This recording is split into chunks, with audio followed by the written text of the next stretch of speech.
Olá, seja bem-vindo ao Univasf Debate. Com a crise hídrica no Brasil, o governo está apostando e muito na geração de energia limpa. No Nordeste, a implantação dos parques eólicos, que utilizam o movimento do ar através dos ventos, está crescendo. Situação que traz benefícios, mas também gera polêmicas. Nesta edição do Univasf Debate, vamos apresentar as vantagens e desvantagens da energia eólica. Nós convidamos o doutor e professor do curso de Engenharia Elétrica da Univasf, o professor Adeon Cecílio Pinto. Com a gente também está o agente da Pastoral da Terra, Cláudio Dourado de Oliveira. Muito obrigado pela presença de vocês no Univasf Debate. E eu quero começar a discussão do nosso programa, primeiro apresentando um pouquinho da energia eólica, né? Quando é que foi criada essa tecnologia aqui na energia, para começar aqui com o professor Adeon. Quando é que essa energia chega aqui no Brasil? A energia eólica não é energia nova, não é um tipo de exploração novo. Já se conhece há muitos anos, mas, no entanto, devido ao custo, ele foi abandonado e só retorna os investimentos nessa área a partir da crise do petróleo nos anos 70. E no Brasil foi um pouco mais tardio, aproximadamente em 2002, após a crise energética vivenciada em 2001, ano do apagão. E aí eu queria que o pessoal da Pastoral da Terra é o seguinte: há uma certa discussão dentro da Pastoral da Terra com relação à forma como é implantado aí esse modelo de energia eólica no Brasil. Apresenta para a gente aí o que é mais discutido. Certo. Para começar, a gente sabe que a situação da propriedade privada, da propriedade da terra aqui no Nordeste, ela é bastante caótica, né? E isso dificulta qualquer empreendimento, porque vai confrontar logo com essa situação de documentação e tal. E a energia eólica, qualquer energia, a partir de 1995, com a lei que permitiu a privatização, através da lei 8987, abriu a energia para o sistema privado, facilitou a entrada desses interesses econômicos nessa energia também. Então, essa energia representa para o campo, para os camponeses, uma ameaça nos seus territórios, porque antes da implantação da energia tem um sistema de especulação. Às vezes chega um grileiro ou uma própria empresa que especula o contrato ou a compra dessas terras, e isso tem afetado diretamente o cotidiano das comunidades, porque interfere no modo de viver deles, da criação, de produção. E isso, a CPT, por estar sempre acompanhando essa situação do campo, percebe que é uma energia limpa, mas que teve uma prática bastante cruel com os camponeses, porque é uma renda insuficiente para o cotidiano deles, impedindo uma atividade econômica que eles já desenvolviam. Então, tem acontecido conflitos por causa disso. A gente vai aprofundar mais durante o programa nessa discussão também, mas voltando para o professor, eu queria que o senhor falasse um pouquinho por que esse projeto ele é tão apostado no Nordeste. A gente tem visto aí que o Nordeste tem sido uma região que tem se apostado nesse modelo, né, de produção de energia. Por quê? Devido à fonte primária, né, ou seja, o vento, né? O Nordeste apresenta as melhores condições de vento do Brasil. Temos um pouco também no sul do país, mais precisamente nos estados de Santa Catarina e Rio Grande do Sul, mas o grande potencial eólico do Brasil está concentrado no Nordeste, né, na região litorânea e também no interior do Nordeste, como o estado da Bahia tem um potencial relativamente grande. Mas essa exploração se dá onde temos a disponibilidade do vento, no caso, principalmente o Nordeste, devido a essa disponibilidade da fonte. E aí você tinha comentado com a gente sobre esses problemas aí enfrentados nessa implantação.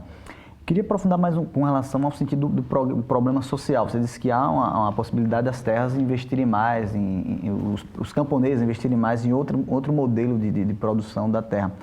O que é que pode ser feito aí para tentar, de repente, aliar esse recurso energético do eólico com o produtor? Qual seria a solução aí mais viável e digamos, mais rápida assim, para resolver esse problema? Então, a própria ANEEL, ela é refém do sistema privado, né? A legislação não permite essa liberdade. Mas o sistema elétrico eólico, ela pode ser autônomo da comunidade. A comunidade gerar e ela própria administrar e e abastecer aquela comunidade. Então, isso criaria uma autonomia dentro do sistema geral, que seria muito interessante, né? Mas tem acontecido justamente ao contrário, né? São empresas que visam lucro e atropela todas essas iniciativas. Então, tem uma questão social e uma questão ambiental. A questão social está relacionada à produção e à situação da propriedade. Você deixa de desenvolver certas atividades porque os animais não vão naquela área, todo o sistema de sons, essas coisas todas. E o ambiental, coincidentemente, os lugares de potenciais de vento são os lugares de nascentes ou áreas de preservação ambiental, os mangues, as áreas do Rio São Francisco e próximo ao rio, ou na região da Chapada Diamantina, nas margens, nas nascentes dos rios Itapicuru, da bacia Itapicuru e da bacia Paraguaçu. Então, isso tem provocado um conflito ambiental também, que é questionável, né? E aí, professor, ele comentou com a gente aqui sobre esses impactos, né? Principalmente o impacto ambiental. A gente vai voltar a falar um pouco sobre os impactos sociais também, mas voltando um pouco para o lado ambiental. Como é que se faz esse trabalho para implantar uma torre eólica? Existe alguns tipos, algum tipo de viabilidade de algum órgão de meio ambiente? Como é que esse processo de pesquisa para que seja implantado um parque eólico e se deixa a desejar em muitos aspectos essa questão ambiental? Como nós já comentamos, para haver exploração da energia eólica tem que ter disponibilidade do vento. Então, primeiro faz o estudo dessa disponibilidade e a partir daí, havendo essa disponibilidade, tem-se os processos de avaliação dos impactos que deveriam ser feitos, né? Deveria ter um rigor, essas questões ligadas ao meio ambiente. Só que às vezes isso é ultrapassado e tem também os interesses particulares de grupos, né, que estão à frente desses investimentos, né? Então isso às vezes faz com que esses procedimentos não sejam tão rigorosos, né? Porque tem grupos que defendem os interesses que estão atrás desses aproveitamentos. Mas que deveria sim ter esses estudos de impactos, né, bastante elaborados, bem elaborados, para que realmente fosse verificado todos esses impactos, né, tanto ambientais como sociais. Em qualquer exploração de energia, isso tem que ser levado em consideração, com certeza. E aí, quando a gente fala de impacto ambiental, com certeza eu já vi em alguns relatos, em alguns artigos, que muitas dessas torres eólicas, muitas vezes a reclamação das comunidades é que até alguns sítios arqueológicos que já são perdidos. A CPT tem algum conhecimento disso? Vocês que estão sempre acompanhando de perto, já ouviram algum relato sobre isso? Tem sim. Então, tem áreas de pinturas rupestres que estão sendo prejudicadas, né? Agora, eu acho que em relação às pinturas rupestres, sítios arqueológicos, eles até respeitam mais. Mas eu acho que o principal problema é em relação à questão da água, né? Porque assim, você está interferindo em toda uma bacia hidrográfica. E quando você faz uma estrada daquela estrutura, quando você faz uma escavação naquela estrutura para sustentar uma torre daquela, você também mexe com lençol freático, você mexe com alguns riachos. Então isso tem afetado de uma certa forma, e tem um problema no estudo, que o estudo de impacto ambiental ele é um estudo individual, parque a parque. Só que eles juntam vários parques próximo ao outro. Então não existe um estudo integral para somar esses impactos. Então isso a CPT analisa que pode ter um impacto muito maior do que o que é visível nos estudos de impacto ambiental. Outra coisa é que, como a energia ela é uma política de interesse do Estado, os próprios autarquias do Estado que fazem o estudo e a análise ambiental, elas deixam a desejar em certos pontos. E isso tem dificultado porque sempre o interesse econômico sobrepõe outros interesses. E outra situação é que essas áreas, por ser de uso comum, o pessoal utiliza mais em épocas de seca, que solta os animais. Então, tem uma sensação que é uma área inutilizada, que não tem importância para aquela comunidade. Só que, ao contrário, é a época que o camponês mais precisa daquela área, a época de seca. Então, isso dá uma sensação de uma área inutilizada, mas é uma área que é importantíssima para a produção dos caprinos, dos bovinos, porque é ali que eles sustentam todo o período de estiagem. E aí, professor, essa questão da implantação da torre eólica, há esse impacto, principalmente nessa questão de água na região, não é colocando um contra o outro, mas até porque vocês acabam falando a mesma ideia, pelo que a gente está percebendo durante o programa. Mas há uma interferência, de certa forma, em lençóis freáticos ou algo do tipo, na implantação de torres, assim? Uma torre, como foi colocado aqui, ela é uma estrutura de certo porte, né? Então, realmente, tem que se levar em consideração os efeitos, sim. Lógico, então, porque é uma estrutura grande, uma estrutura de grande porte. Então, consequentemente, efeitos terá. Então, por isso que o local deve ser bem avaliado para que não haja consequências drásticas, né? Aproveitando o momento, quanto se custa, em média, para implantar uma turbina, para fornecer energia? Uma daquelas turbinas grandes que a gente acaba vendo aí passando as carretas, levando aquela... Uma estrutura daquela custa, em média, quanto? Só para a gente avaliar, para a gente voltar à questão social. Uma turbina, hoje as turbinas variam em torno de 2 a 5 megawatts. O preço mais ou menos de uma turbina, o preço médio de uma turbina aí de 2 mega, gira em torno de 3.500.000 dólares. Então, em torno em reais, de 10 a 12 milhões. A gente vê aí que trata-se de algo muito gigantesco do poder econômico. Isso é um dos motivos que a gente tinha comentado atrás, de dificultar esse processo da própria agência com o camponês, ter que haver um intermediário e isso acaba atrapalhando por conta dos valores mesmo? Eu acredito que não. Ao meu ver, o principal fator dessa importância na energia eólica é porque ela é um sistema complementar. Todo o sistema elétrico que nós temos, ele tem uma certa queda na época do ano, né? E o vento, ele intensifica na época de estiagem. Então, como mantém aquele certo equilíbrio, ela torna-se importante para manter um equilíbrio no sistema elétrico brasileiro. Eu acredito que isso acaba sendo mais importante na hora da decisão do que o próprio custo, né? O Estado, ele tem, inclusive, investido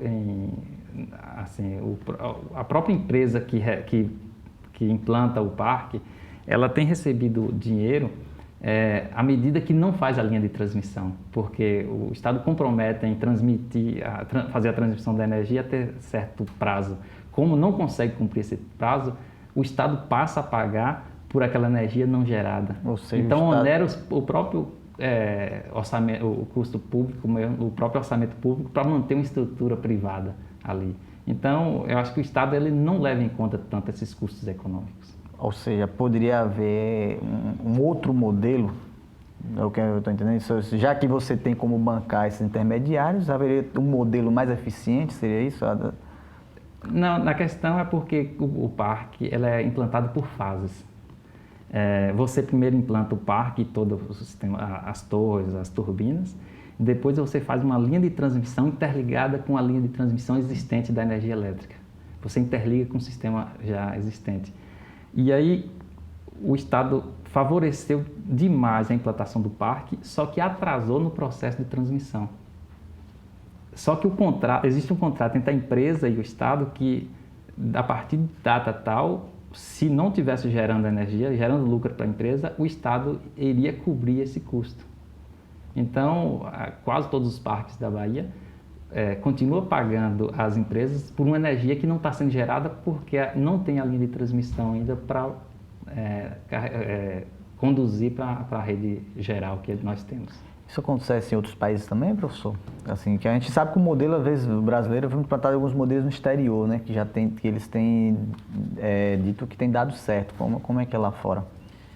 No Brasil, acho que há um descompasso, como foi colocado, entre a fase de planejamento e execução. Porque, na verdade, acho que deveria ter o planejamento e execução está em consonância, desde a implementação do parque até a geração e a interligação desse parque ao sistema elétrico nacional, ao SIM.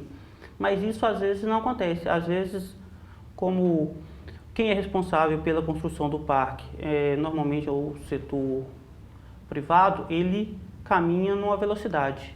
E essa interligação normalmente vem bancada, feita pelo pelas agências do Estado, isso às vezes leva um tempo maior. Então, às vezes o parque fica pronto, ele estaria podendo gerar, mas não está porque não consegue acessar a rede. Mas eu acho que isso é falta de planejamento, né? Se houvesse um planejamento melhor, isso não aconteceria, esse defasamento entre os dois sistemas. Isso já significa, como ele comentou aqui, um prejuízo, né? Você está arcando com algo que, na verdade, não tá produzindo ainda, seria essa Com certeza. a ideia. E aí, qual seria o caminho mais viável para resolver isso, na tua opinião? Além do planejamento, como é que seria para agilizar esse processo? Não seria nem bem essa pergunta, na verdade, a pergunta que eu vou fazer é o seguinte: esse motivo de haver esse tipo de ação é porque há um medo de ficar sem energia, alguma preocupação? Porque esse momento a gente discute tanto energia eólica, nesse momento no Brasil, a ponto de repente o governo até bancar essas empresas e sem produzir energia, como a nossa matriz, a nossa matriz energética, ela funciona atualmente no limiar, certo? E como a nossa matriz ela é muito dependente das condições hídricas, aproximadamente 66% da energia elétrica consumida no Brasil é de origem hidrelétrica, né? Então, caso haja aí fatores desfavoráveis, como falta de chuva, então a gente fica susceptível. Então, devido a isso, há essa necessidade de diversificar a matriz energética, para que não ficamos dependentes de apenas uma única fonte. Lógico que, como foi colocado, a energia eólica deve ser feita de maneira complementar, devido justamente a esse compasso que temos melhores condições de vento justamente quando temos menores níveis de água. Mas uma não pode sobreviver sem a outra, mesmo porque a produção eólica ela é em menor escala comparada aos grandes blocos de energia que é gerado nas hidrelétricas. Então, tem que haver, acho que, um planejamento onde as duas consigam, ou as duas ou as mais, né, com outras fontes também, que realmente haja essa complementação. Como é que esse processo de negociação, a gente comentou antes, você deu uma geral nisso do programa, mas de forma específica, essa negociação dessas empresas com o camponês, como é que eles chegam, como é que eles abordam, como é que eles conseguem de repente ali convencer o camponês, dizer, olha, é um bom negócio para você? O capital, ele nunca propôs ser justo, né? A única proposta do capital é ser segura. Então, ela nunca quer perder. Então, em nome da segurança, ela utiliza muitas vezes grileiros para fazer um documento forjado, para seduzir comunidades, para fazer contratos fraudulentos. Então, tem sempre um intermediário. E isso tem provocado um descontentamento, porque geralmente uma pessoa acaba dialogando com a empresa e toda a comunidade é afetada. E muitas vezes esses contratos fraudulentos, esses contratos leoninos, como se chamam, né, na parte jurídica, elas têm algumas cláusulas muito abusivas para o camponês. Por exemplo, multas muito altas. Se você arrepender do contrato, você tem 50 anos de prazo, então antes de 50 anos você não pode sair desse contrato. É um prazo Se você muito quiser recorrer a alguma coisa, você tem que ir na sede da empresa, que muitas vezes é fora do país, ou então na região sul. Multas rescisórias muito altas, acima da capacidade do camponês. Então, é como se você prendesse o camponês em uma dúvida muito grande, porque como não esclarece para o camponês tudo antes do contrato ser assinado, qualquer dúvida que você tiver, você já está impedido de recorrer. E tem uma cláusula que é muito ruim, que diz que o camponês não pode tornar aquele contrato público. Isso, na Constituição, é até um problema, porque o contrato é uma coisa pública. Então, dificulta o camponês de mostrar para um advogado, de mostrar para uma entidade aquele contrato que reza naquele contrato. E o camponês, por ter muita dificuldade, ele acaba sendo leal àquela situação que está sendo muito cruel com ele, né? Então é muito difícil eles mostrarem para a gente o contrato, muito difícil, precisa de uma confiança muito grande. Então isso tem atrasado a atuação da CPT, porque muitas vezes a gente não conhece o que está acontecendo na comunidade. Quando vai perceber, já está numa situação tão amarrada que fica muito difícil um advogado recorrer. A gente tem aqui no Universo Debate a participação de quem nos acompanha nas ruas fazendo perguntas. Vamos conferir algumas agora para os nossos entrevistados. Quais são os benefícios da energia eólica?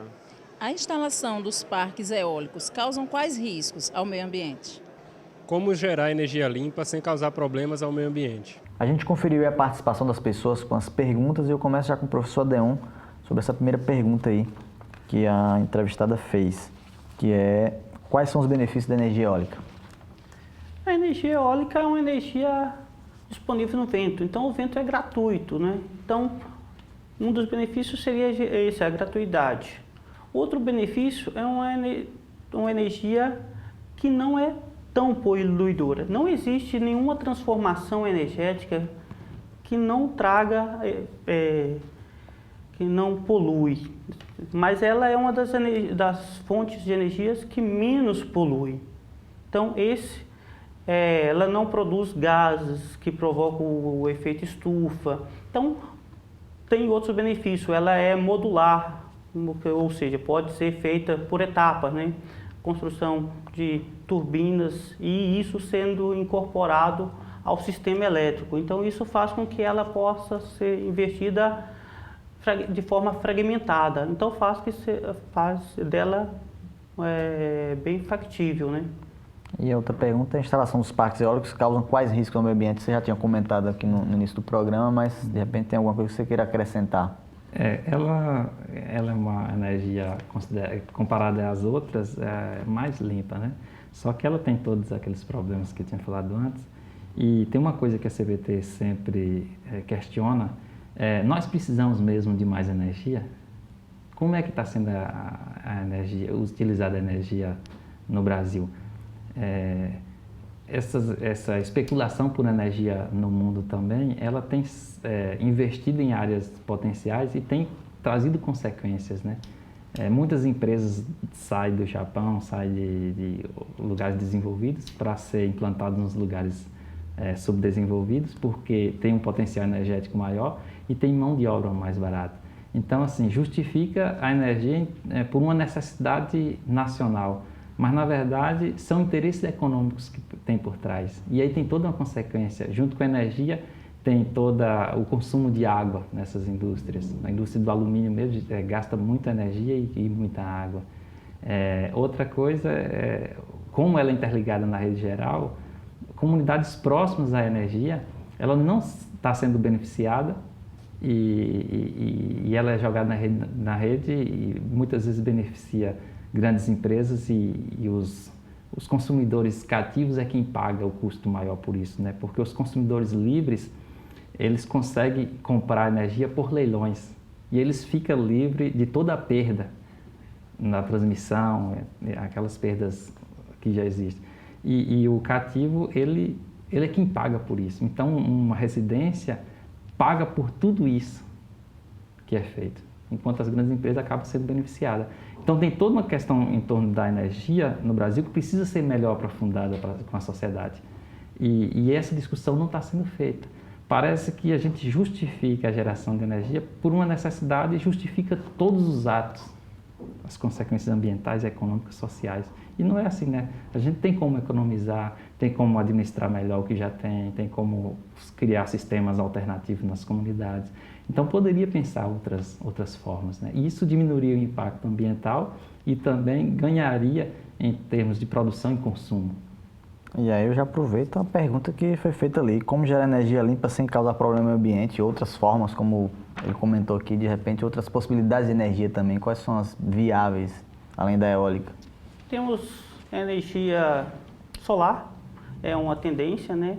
E às vezes o que eu acho que hoje a gente caminha nessa direção é a geração em pequena escala, ou seja, a geração distribuída, onde o próprio consumidor pode gerar sua energia. Já existe regulamentação para isso. Não precisa ser grandes investimentos. Se o próprio consumidor começar a gerar sua própria energia através de um sistema fotovoltaico, através de um pequeno aerogerador eólico, um pequeno um sistema de biomassa, um biodigestor, então isso faria com que pequenas parcelas de energia fossem incorporadas ao sistema, diminuindo a construção de grandes usinas, de grandes parques, teríamos menos perdas no sistema de transmissão. O Brasil hoje é um dos países que tem maior, devido à grande extensão, tem perdas extremamente altas. Não temos um sistema tão eficiente devido à extensão territorial. Então temos outras maneiras. Eu acho que o caminho seria investir em produção em pequena escala, no próprio consumidor. Estamos chegando ao finalzinho do nosso debate, mas eu queria deixar as considerações finais para a gente encerrar. Mas dentro das considerações finais, eu já queria que deixasse uma resposta. Seria a seguinte: como a gente pode aliar, você já até comentou, mas para a gente fechar, como a gente pode aliar uma boa utilização dessa relação com a energia eólica, a gente fez esse aproveitamento, e um processo mais claro para essa população? Como é que é a tua opinião? O governo deve intervir, a sociedade deve ficar mais a par da situação? Qual a tua opinião para a gente ter uma boa solução assim, para ter uma energia limpa e ao mesmo tempo não prejudicar os camponeses? Bem, eu gostaria de agradecer a oportunidade que a gente teve aqui, né? E a CBT, ela analisa que, por enquanto, as discussões estão sendo entre o camponês e a empresa de geração de energia, de implantação do parque. E ela precisa extrapolar, ela precisa chegar para a sociedade. Ela vai ter incidência política de mudanças para discutir o sistema elétrico brasileiro quando a sociedade tomar pé disso. Então, a universidade é um espaço para isso, né? As escolas, o pessoal da zona urbana também precisa apropriar desse discurso. Porque enquanto tiver um discurso entre o camponês, um conflito entre o camponês e a empresa, isso não vai tornar visível. E isso dificulta uma discussão sustentável, uma produção sustentável. Então, precisa ter essa incidência política, precisa de intercâmbios. A gente precisa conhecer essas energias, como funciona, quais as consequências. E, com isso, abrir para a sociedade uma discussão maior, né? Então, a CBT tem possibilitado alguns intercâmbios e tem contribuído um pouco. Mas esse intercâmbio tem sido, até agora, só entre as pessoas impactadas. E aquelas pessoas que utilizam da energia ainda está muito tranquilo porque a energia está chegando em minha casa. Então, não estou tendo consequências com isso, né? Então, precisa também entender que esse equilíbrio, o meu consumo também, eu tenho que ter consciência. Então, essa incidência, ela precisa se dar. E isso tem sido difícil. As empresas, ela também usa todo o poder de convencimento, né? Ela faz um trabalho contrário ao da CPT, ela investe em escolas, investe em atividades culturais, investe em algumas coisas nas cidades que forma um discurso diferente, que a empresa é boa, preocupa com o social, isso. Então, é um embate constante, né? Então, precisamos aprofundar mais essas discussões. Uma coisa para o professor Adeon, as considerações finais e a mesma indagação. Como é que a gente vai conciliar? A sociedade tem que conhecer mais? Como é que a gente resolve esse problema energético para não ter um colapso, como a gente já comentou durante todo o programa? E também qual é a solução aí para a gente aliar os dois lados? Inicialmente, agradeço a oportunidade, né, para a gente ter esse debate de uma temática tão importante quanto a energia, né? É impossível a gente viver na sociedade atual sem energia elétrica. Não existe essa possibilidade mais. Então, a sociedade é totalmente dependente. Mas, como foi colocado, acho que a gente temos que fazer uso, não só da energia, mas como da água, de maneira consciente. E o que seria esse uso consciente? Realmente utilizando os métodos mais eficientes, havendo um planejamento, porque não podemos abrir mão de utilizar as melhores fontes que temos disponível. Mas para isso precisamos de incentivos governamentais, incentivos fiscais, para que possamos explorar todas as nossas potencialidades, né? Então, acho que antes de qualquer coisa, a gente precisa de políticas públicas para que invista no setor, mas de maneira planejada, de maneira organizada e de maneira consciente, né? Onde a própria população realmente entenda, compreenda o que ela tem ali na casa dela disponível, tem um custo atrás daquela energia, tem um custo social, um custo ambiental, que isso deve ser levado em consideração. Então, ou seja, precisamos trabalhar desde as bases educacionais, como foi colocado aqui, para que nós tenhamos uma sociedade mais madura, que realmente possa fazer um uso melhor.